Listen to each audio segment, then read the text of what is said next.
নিষেধাজ্ঞা দেওয়া হয়েছে ডেফিনেটলি যে এই অশান্ত পরিস্থিতির কারণে। এই নিষেধাজ্ঞা চলে যাবে যখন পরিস্থিতিটা শান্ত হবে। আর আমি খুবই আশাবাদী, কারণ আমরা সারা বিশ্বে মানবিকতার জন্য কিন্তু আমরা বিখ্যাত। আপনারা জানেন যে জাতিসংঘে আমরা কিন্তু অনেকদিন ধরে 1 নম্বর শান্তি রক্ষাকারী দেশ। আর এটা অর্জনের পিছনে যে সমস্ত গুণাবলী আছে তার ভিতর অন্যতম হলো যে আমাদের এই মানুষের প্রতি দরদ এবং সহনশীলতা। আমরা কখনো মানবাধিকার লঙ্ঘন টঙ্ঘন এই ধরনের কোনো অ্যাক্টিভিটিস বাংলাদেশ সেনাবাহিনীর নেই, এটা আমরা গর্বের সাথে বলতে পারি। তা আমরা হার্ড লাইনে গেলেও এমনভাবে যাব আমাদের পরে কেউ চাপিয়ে নিলে আমরা কখনো কোথাও হার যাই না।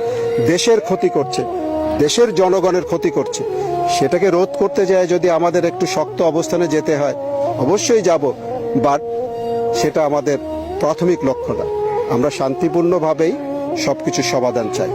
মরণ কামড় কেউ দিলে আমরাও তার প্রতিহত করব, এটাই ন্যাচারাল।